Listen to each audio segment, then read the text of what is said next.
دا ویډیو د هغوی دپاره دا څوک چې وایي چې د پیپړو کینسر د څه د وجې لګیږي او د دې نه به انسان څنګه ځان بچ کوي.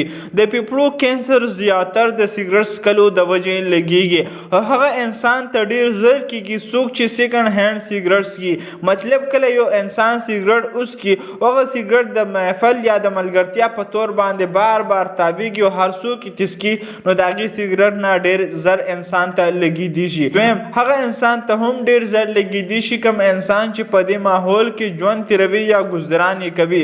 که چېرې هغه سیګرټ نه څښي خو هغه لوګی کوم چې د دې پیپړو ته بار بار ځي او بار بار اوډ کېږي هغه انسان ته هم ډېر زر. دریم د ماحول د وجې هم انسان ته یي که چېرې هغه داسې ماحول کې ژوند تېروي چې په هغې کې مختلف قسم ګرد غبار دی چې هغه زموږ ریسپایرېټري سیسټم یعنې د ساه والا کوم نلۍ ده هغې دپاره نقصاني وي نو د هغه ماحول نه هم انسان ته ډېر زر لګي. څلورم دا خانداني هم کیدی شي. د دې نه د بچ کېدو سمپل طریقه دا ده کوم وجوهات چې د دې دي او د څه د وجې جوړېږي انسان د دې نه ځان بچ کړي انسان بچ کېدی شي. دغه شان میډیکل انفارمیشن لپاره زموږ سره اوسئ او دا ویډیو در سره مخکې شیر کړئ. شکریه. الله حافظ.